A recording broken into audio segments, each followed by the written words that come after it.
There we go. Okay.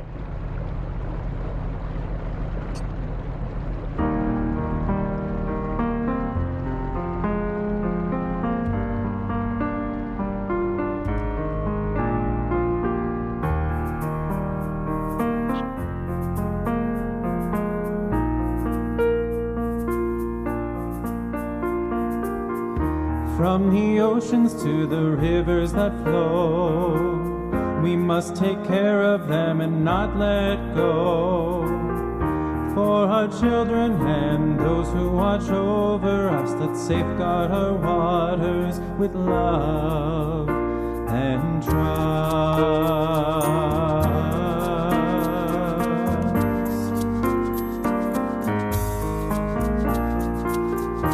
To breathe, to taste, to drink, to live, the wonders that the waters give. Come one, come all, and heed the call. The well runs deep, but it will dry if we let this opportunity pass us by. Water is life, it sustains us all. The crops need it, the animals too. We can't survive without this vital brew. But we pollute it with chemicals and waste. We need to change our ways before it's too late. To breathe, to taste, to drink, to live, the wonders that the waters give. Come one, come all, and heed the call.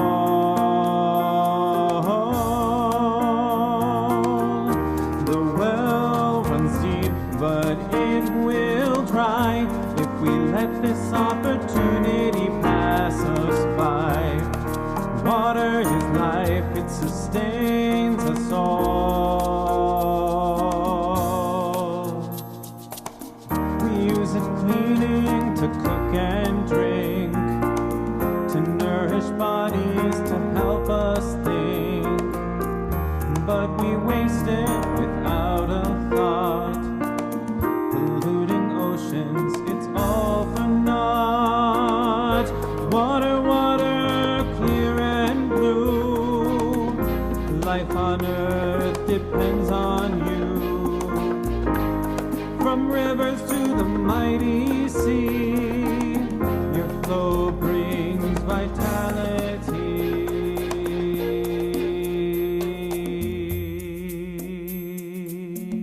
To breathe, to taste, to drink, to live, the wonders that the waters give. Come one, come all, and heed the call.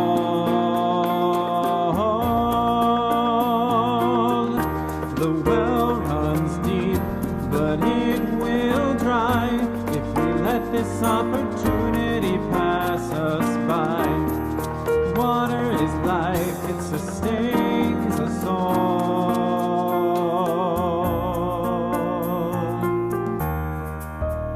Water is life, it sustains us all.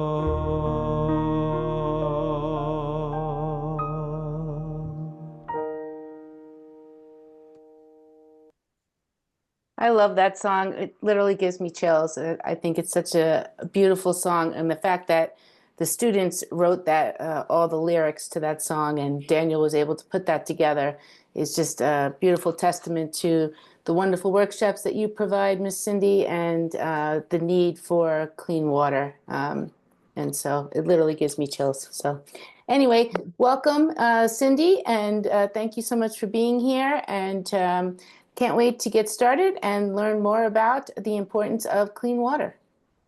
Awesome. All right, so I am going to share my screen. Hi, everybody. Let me share my screen and we shall get started, and I will not be singing at all. There'll be no singing. There will be no singing at all. And, I just told Donna, I haven't presented in a really long time via Zoom. So if I'm a little rusty, I apologize. I do speak very fast and I have a lot of visuals, so I will be going fast.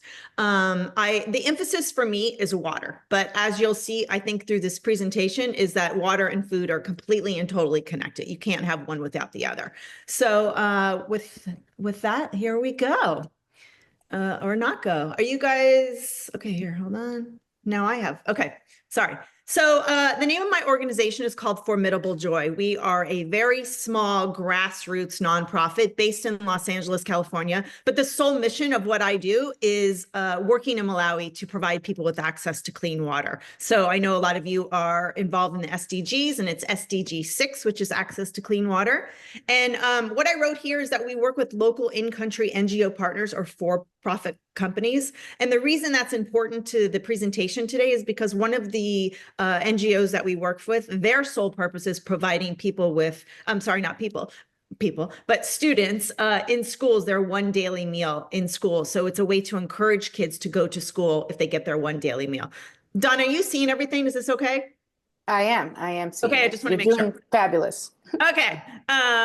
So to date, we have impacted over 500,000 people in Malawi by providing drilling new boreholes, repairing pumps, installing solar systems. And when we install a solar system, that is for drinking water as well as for growing crops, which we'll get into.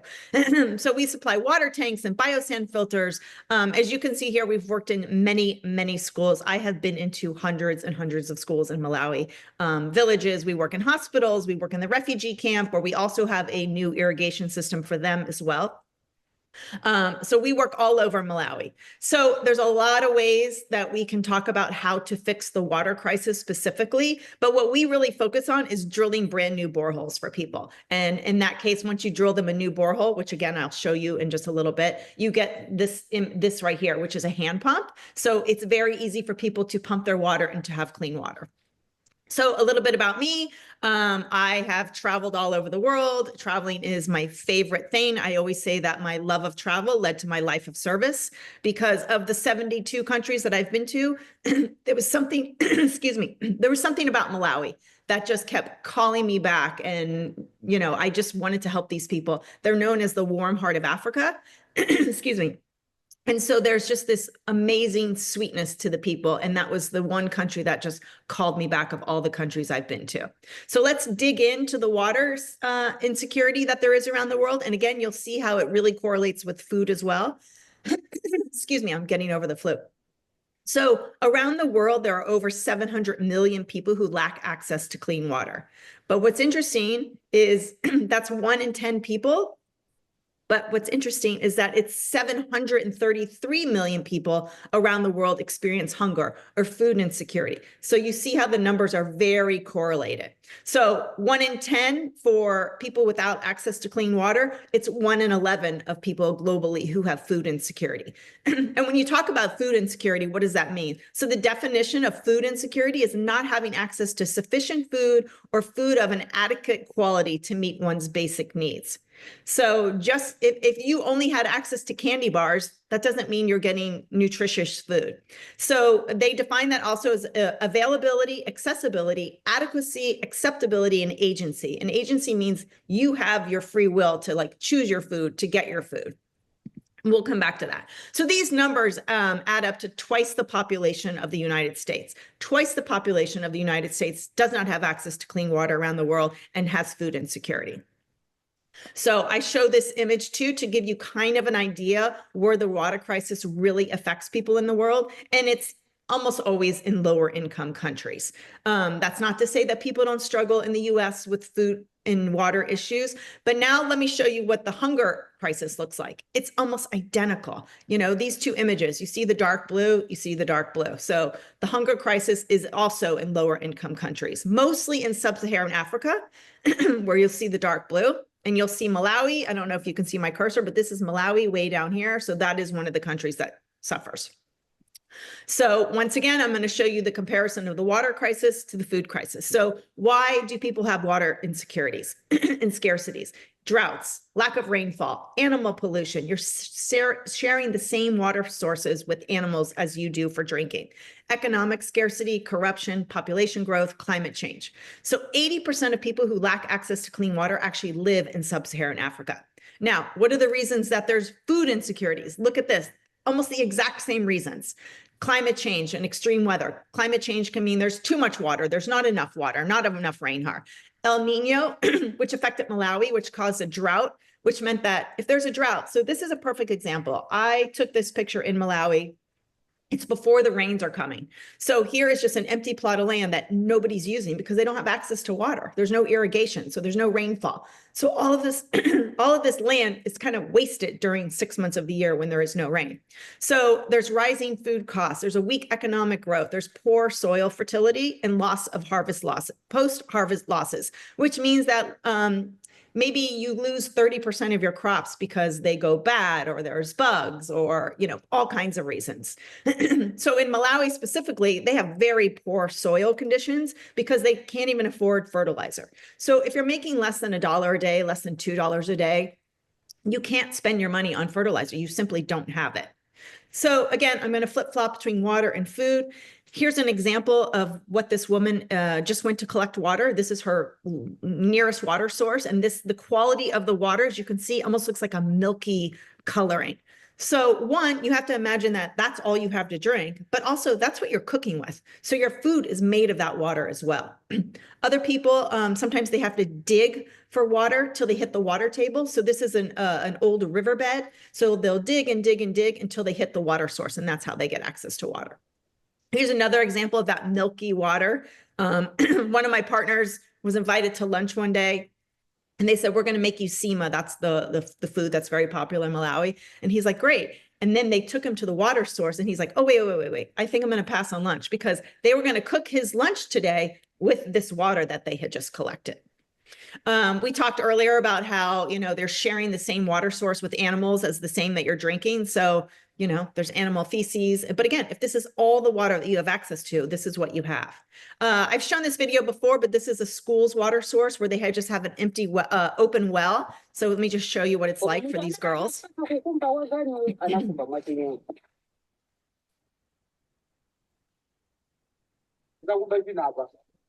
And when you see them pouring the water, it sure looks pretty and clean and crystal clear. But, this well is not covered. So there are bugs flying in there. There's mosquitoes. It's actually dirty water to the naked eye.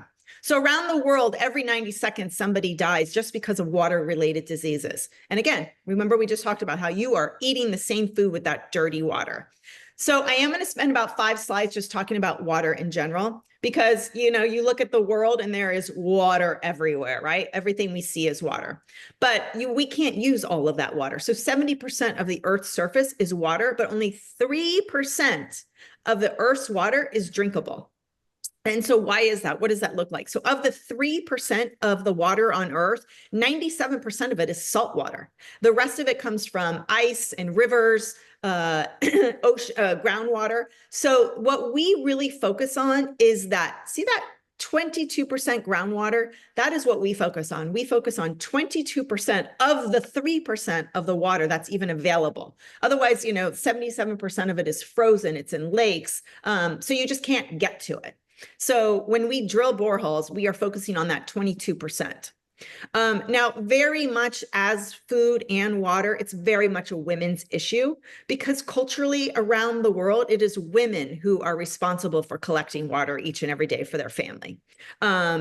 I know some of you live in different parts of the world where that's probably the case in your home as well. So women get up before the sun rises, they have to walk really long distances, and then they have to collect the water, which is often dirty, carry it on their heads, which can be as much as 40 pounds, and bring it back to their home. And they do this each and every day, several times a day. And if you are the oldest girl in the home, it's usually your job to go collect the water. So that means that girls are missing school, right? Because what if they sleep in late, or, what if it's raining? You still have to go collect water. So the girls are the ones who are in charge of helping with housework, collecting the water, and collecting the water is considered a household chore. That's why they're in charge. Here you can see, I mean, full disclosure, these women are not carrying water, but they could be. These women here are helping to build a school in Malawi. So they're carrying dirt and sand and rocks and water as well. But it does give you a visual of what it would be like. These women are collecting water. So imagine each of those buckets weighs 40 pounds on their heads. I think you can just see here, these are the adolescent girls collecting water from a hand pump.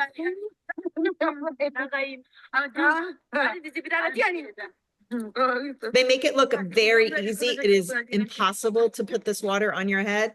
In the background, you'll see there, that's a hand pump, and that's how they're getting their water. But I will tell you that that picture was taken during school hours, so they were missing school to collect their water.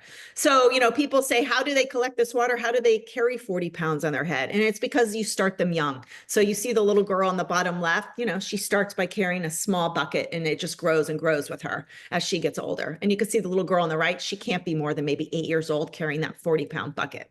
One more example of how heavy this is. Look how much she struggles.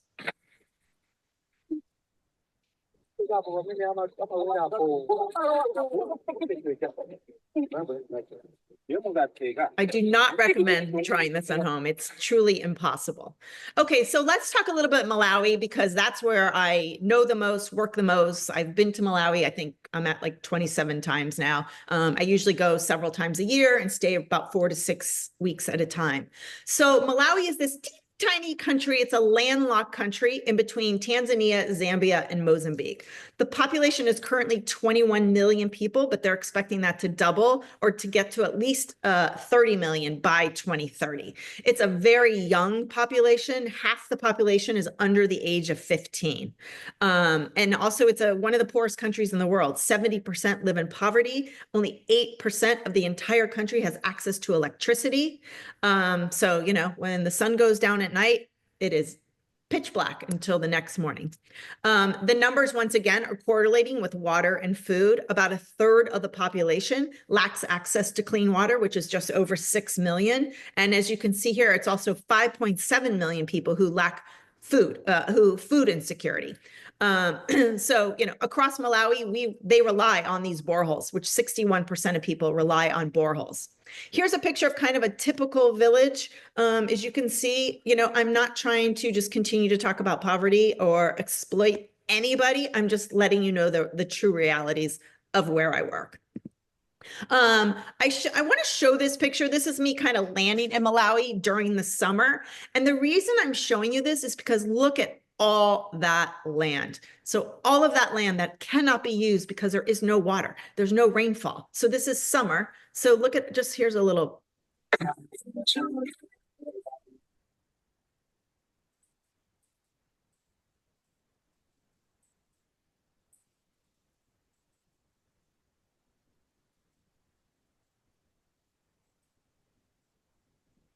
So again, you know, I think this is such a great screenshot because you wonder why there's food insecurity. It's because there's no water. So if you can only rely on growing crops one time a year, there's harvest season, just one time a year, that's it. So if you get a bad harvest, you are out of luck for the next several months until you can grow again. So I just think it's so important to see this wasted land because of no water. So let's quickly talk about what it's like to be in a school in Malawi when it comes to water and food. So as you can see there on the bottom right, that is the water fountain. So the kids will go collect water during the day. They'll put a bucket of water outside of the classroom and they'll each share that cup of water to get a drink during the day. As far as hand washing goes, this school is kind of one of the lucky ones. They have these hand washing buckets. And as you can see, there's soap in the back too. Soap is also something we very much take for granted because once again, if you're making $1 to $2 a day, buying soap might not be the priority. The priority is feeding yourself, right? So here's another example. This is a school water source. See, all the kids are in their school gear, and there was no borehole at the school. So you see how they're drinking that dirty water, same water that they're gonna cook with their food later. And I want to show you that because so that you don't think I'm just saying, oh, they have water and that's where they drink. I wanted to show you that they really do use that to drink. I think this is such an interesting contraption. It's called oh my God, I just blanked on the name. So what they do here is they step on this stick right here, and it's called a tippy tap. Sorry, I just lost my train of thought. You step on the stick. When you step on the stick, the water flows, and that's how you wash your hands. You'll see the soap right there underneath that they keep hidden. The reason they keep the soap hidden is because goats will come eat their soap. So that's how they wash their hands. So I mentioned earlier that we work with one of our partners. It supplies the daily meal to kids in school. So here's what that daily meal looks like. So, some of you have cafeterias and you're waiting in line for your food at lunchtime, but these kids have to line up.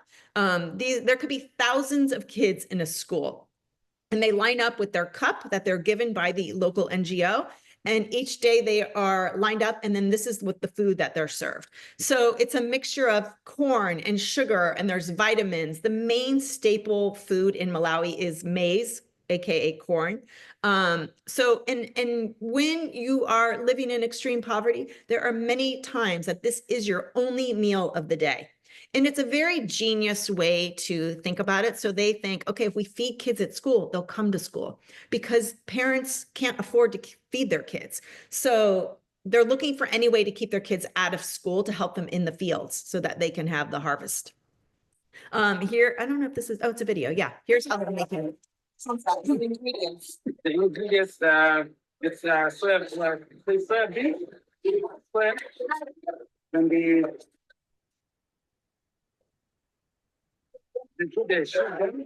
sugar. So there's huge vats, depending on how big the school is. But once again, the women have to go every morning and collect the water in order to make that food for the students. So I just want to show you quickly a couple current water sources. So you could see there, whoops, in the middle of nowhere is the borehole that we drilled for them. It's a hand pump, but you could see there's nothing around. So there's still a distance that they have to walk to get there. Collecting water from the river, as we mentioned, is one of the things. Here, it's kind of hard to tell, but see that tiny little puddle of water? I mean, that's all the water that they have available. So they are collecting water from that little tiny puddle.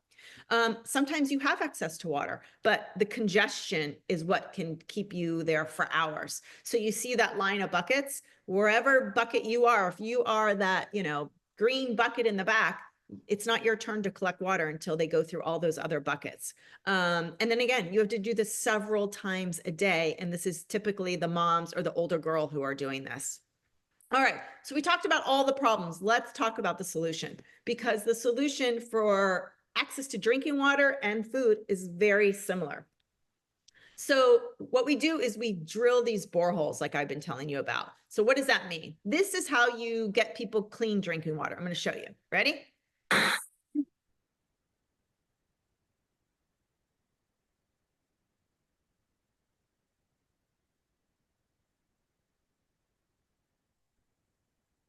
And so, like I said, it's called a borehole. Why? Because you are boring a hole into the ground until you reach the water table. Sorry, this is a little blurry, but as you can see right here, you're going to drill all the way till you get to this, what's called an aquifer, which is almost like a river underneath the Earth's surface. So once you drill down deep, and for us, we drill about 50 meters, which is about 150 feet.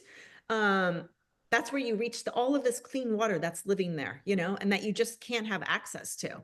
And so I just show you how you get clean water. Here's how you get water for farming. Ready? Looks a little similar.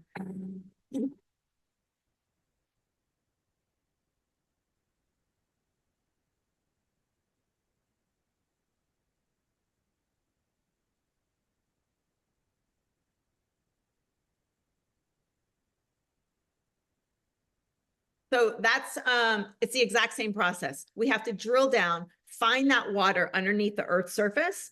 And instead of putting a hand pump like you saw, we'll put a solar pump. So let me take you through one project of how we fix this.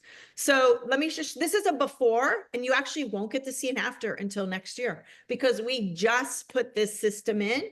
So I want you to look, and it's summer, look at all of the space.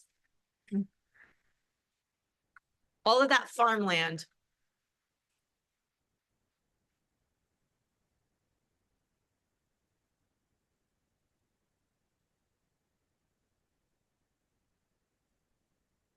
So Whoops, sorry. So you can see all of that farmland not being used because it's summertime. Yes, I know you see a little bit of green there, but to be honest with you, some of that's trees or weeds. It's not food.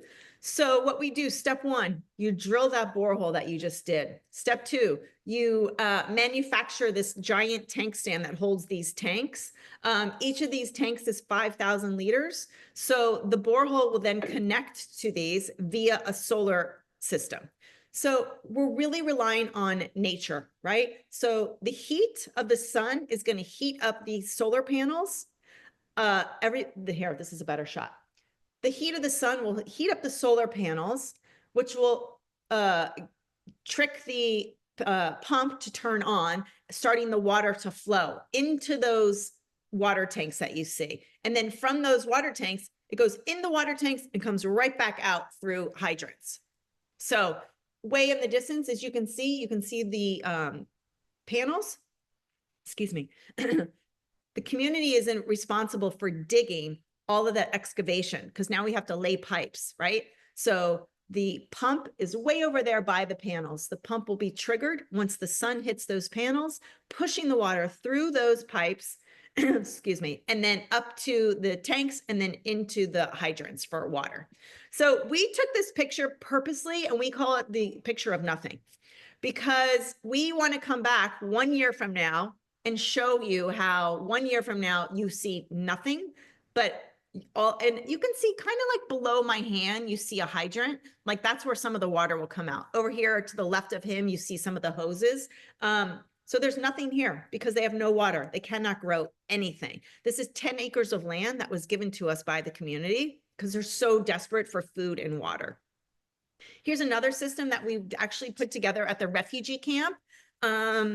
If you think people normally have it rough, there's nobody who has it rougher than refugees.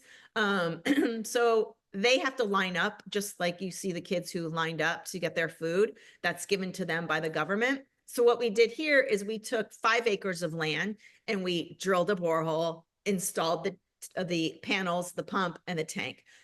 So now they'll be able to grow their own food too, not having to rely on other NGOs or having to rely on the government to feed them. And so here you could see this is what it looks like. This is what a hydrant looks like. It probably looks like we're wasting a lot of water. That's just because there's hoses that attach to this. But you just saw how there was bare land. This is a few months later, and now they're growing their corn. I show this typically. This is what it looks like when a drilling rig enters your village. You've been desperate for water for so long. So I just want to share the joy.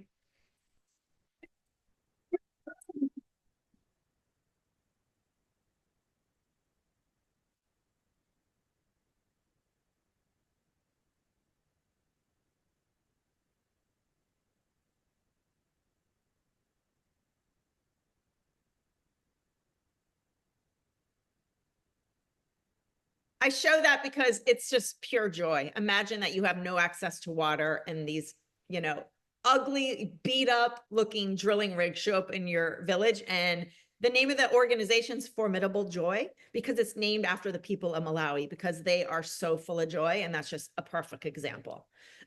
So I do want to not talk all bad news. So let's talk about before and after. What happens when you have water?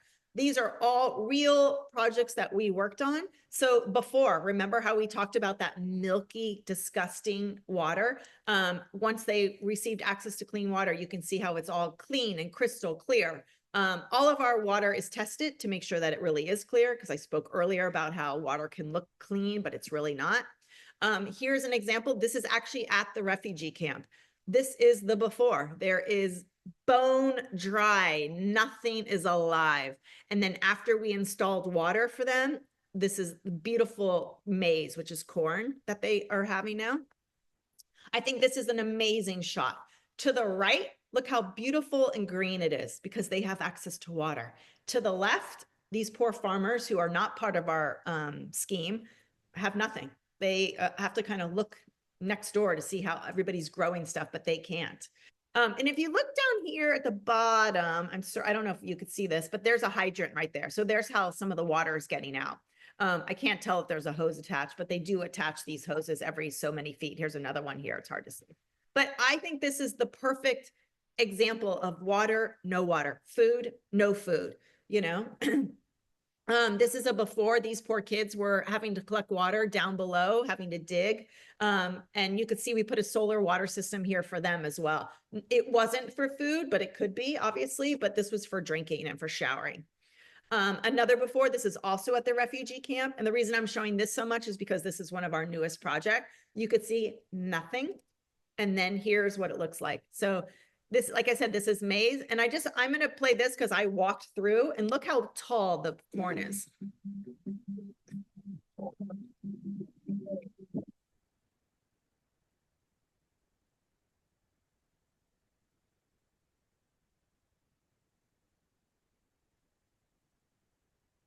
Okay, so once again, before, after, no water, water. It's so important. Another example here, I was talking about how they had to excavate. So you could see that long line of digging. That's so the pipes can go in there. So another example, there was no water. Now there is water and these people are able to grow their food. Excuse me. No, sorry, I didn't know that was a video. Hold on.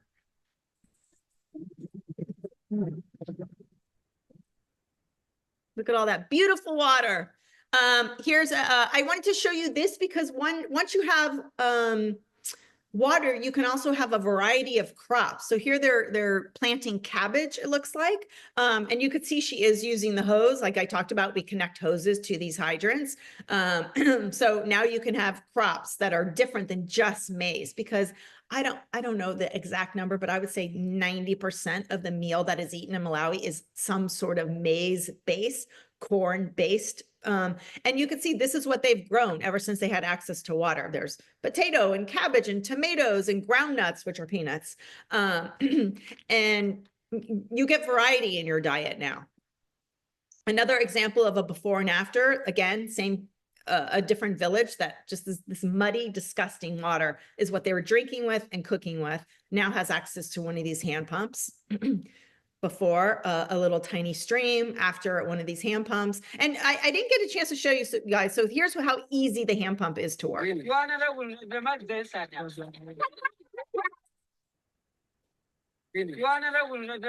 And as you notice, there's girls, once again, it's girls who are collecting the water. And then I thought I would show you this, sometimes not to be a downer, but sometimes you talk about these and you see around the world, these babies who have this extreme malnutrition. And sometimes what they're fed is this, and it's called a RUTF, which stands for ready to use therapeutic food. And this is like a life-saving meal for people. It's made out of peanuts and sugar and salt and oil. And then they also powdered sugar, milk powder, and vitamins. So I keep this in my refrigerator. I actually got it in Malawi, but it's, we're so lucky. We have access to water, we have access to food. And some people rely just on this to get by when they're so extremely malnutrition that they need this just to survive. So we talked a lot about, you probably feel helpless, right? You hear about these big, giant issues in the world, but there's 3 things that everybody can do. Educate yourself. You already are doing that. You're here right now. You're here in Donna's program. So educating yourself on the water crisis, on the food crisis, advocate on behalf of others. What that means is you use your voice, because some of these people don't have a voice, or if they have a voice, nobody's listening, but people might listen to you. So advocate on behalf of others, and then donate. We're not collecting money here today. I'm just saying you could have a lemonade stand. You could make $5 and donate to something. Everybody can do something, because at the end of the day, water and food, you cannot survive without either. They are both human rights. If you want to learn more about what it is our organization does, we are on social media at formidablejoy.org is our website, formidablejoy.org, Instagram, Facebook. So if you want to learn more about us, or if you have questions, you can absolutely email me. You'll see at the bottom is my email address, or you can WhatsApp me if you have any questions. But I want to thank you guys for being here today. I know I went fast, so I'm happy to take any questions, comments. I don't pretend to be an expert in all things, but I've worked a long time in Malawi and with these different causes. So I know for a fact that water changes everything. And I hope today I at least showed you a little bit examples how water changes your access to food as well as drinking. Thank you guys for having me. I'm happy to answer questions. Donna, take it away. Yes. All right. Thank you once again, Cindee. You always do such a wonderful job. And I think the biggest piece that I always take away from this is that education piece, because, we can't help and we can't be a voice if we don't know that there is an issue. And as we know, World Water Week, World Water Day, is March 22nd, I believe. Yes. And so, even on that day, even if you could just remember to, on that day, just to send out a post or just, spreading the word that this is a problem. And like you said, I love how you tied it all into, when we talk about the SDGs, we talk about SDG 6, but it's not in isolation, right? It goes directly with zero hunger. It goes directly with poverty. And so I just think that you did such a wonderful job of showing not only just to drink the water, but how important the water is to the overall, system of agriculture. And the work you're doing is so incredible. And the people that you're working with just seem like genuinely just so happy with what you're able to provide for them. So thank you for all that you do. And I just wanted to say, if anyone here on the call wanted to unmute yourself, please go ahead and feel free. If you had any questions or comments for Cindee, we're always so thankful to have her in our network and have her share the work that she's doing and help educate us on SDG 6. I'm not sure if anyone can, sometimes it depends on the time of day and if people can unmute themselves. And so. Hi, Donna. Hi, Abalisha. Hi, Cindee. Hi, Annie. How are you? Good. Thank you so much for, Donna, thank you so much for the opportunity and bringing Cindee again to speak to the students and the teachers. And Cindee, thank you so much for the work that you do. I saw your workshop. I attended this long time back during COVID when Donna had once, had created this opportunity of this workshop. And we were just blown away. And then during that time, we also made friends with Doreen, who belongs to Malawi, and her parents have a school there. Yes. And some more good things came out of that. Yeah, So we actually drilled the borehole at her school. Yeah. I remember that. Yes. Which is incredible. I mean, that was a purely a gift of formidable joy and something that I know I won't ever forget, because that was an incredible gift that you gave to those students at Kamenya School in Malawi. And it's just so incredible how big of a difference it can make to have children, students, community members have access to clean water like you showed. So that was quite amazing. Yeah. And it is for the children, especially our children, we live in UAE. And I always say this, that we've suffered the problem of plenty. And the children actually do not know what depravity is. Because they always have electricity, 24 hours, 5G internet, water forever. So the children actually never ever have faced. Sorry, we are in a hotel room and getting ready to check out. And I didn't want to lose this opportunity, so I stayed back and attended. I was just checking out, we're zipping up the suitcases and all. I have to tell you, I think I'm going to steal your line of the problem of plenty. What a great line. It really is. Because you're right. It's funny because, I don't know, a few weeks ago, we lost power in our house for like 3 hours. And my kids were like, oh my God, what are we going to do? We don't have power for 3 hours. We were, inconvenienced. So yeah, it's hard to wrap your mind around if you've never experienced it. Yeah. So for the children, I think that, there's schools, there are people around the world, that sheer joy, the dance of the water, that sheer joy of seeing water coming out of the earth. I mean, that's beautiful. And thank you so much for bringing this to us. Yeah, really, God bless you and more power to you. Oh, yes. Thank you so much. Thank you for being a long-time listener since COVID. Yes. Are you in New York? Aren't you attending something at the UN this week, or weren't you? Or Today is our last day, Donna. Tonight we have a flight tonight. So we're just getting ready to go. There's a session at the Sushi Center, and we have a session on SDGs for storytelling, storytelling for SDGs, and I'm going to mention this today. Oh, thank you. Yes, please do, Anytime. because Anytime. Cindee's work is incredible. I would love to, if I could stand on a rooftop and shout about the work you're doing, because it's really quite incredible. So Thank you, babe. Well, you're not so bad yourself. And thank you so much. I mean, that's, I love the power of these women, right? Coming together to make a difference. So we're formidable females, three of us. there you go. Lovely one that, and in the backdrop of the UNCSW, it's really, really formidable. I love it. I love it. I love it. I'm going to see you live. All right, go check out. All right. All right. Well, thank you everyone for being here today. Thank you so much, Cindee, for being a part of our network. And until next time, everyone. Next time. Thanks, everybody. And if you have any last minute questions, comments, tell Donna, ask me anything. We're happy to help. Thanks for your time, everybody. Great. Thanks, everyone. Bye-bye.